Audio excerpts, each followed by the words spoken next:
त्याची भाग्य उदले तेथे मानसाई जोडले चित्त धरले तंचरणी यात्रे करून सापावली दगडा झाला त्याच्या मनाचा धडा असा वैचे आपला वाडा सोय विराडाला गेला मग पुढारी नामच मिळवले त्या जागेचे संपादन केले सार्थक होईल तर देहाचे परम कल्याण या जन्माचे दादा काया मनेवाचे लागे सद्गुरूचे पायास मेघा पुसे त्यांची जात वस्तुता साठसे की अज्ञात म्हणती कोणी अविंद वदत बसत बसतीत मनोनी अविंदा शब्द कानी पडता झाली मेघा मुनी दुःखितता नाही नी जेवणा पडता काय गुरुता तयाची नाही म्हणता साठ क्षोभती होय म्हणता पावेल दुर्गती काय करावे चालेल म्हणती चिंतावरती तो पडला इकडे आड तिकडे विहिरा तुलाय मन अस्थिर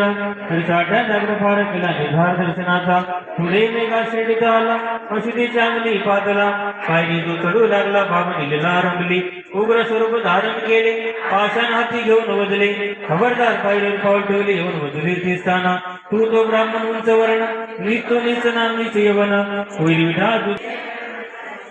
कानास होते तर कापड तरी कापन तो मेघा परिहार राग केवळ बरोबर अंतरी द्यायचा वाहे पूर मेघा थक नंतर कैसे मदंतर कळले या कोठे खेडा जिल्हा दूर कोठे लांब अहमदनगर माझे विकल्प दृष्टांतर अविस्मरण हे त्याचे बाबा जो मारू धावत तो मेघाचे धैर्य कसत पाऊली केक मागे पडत धावून झटत पुढार ऐसा काय दिवस राहील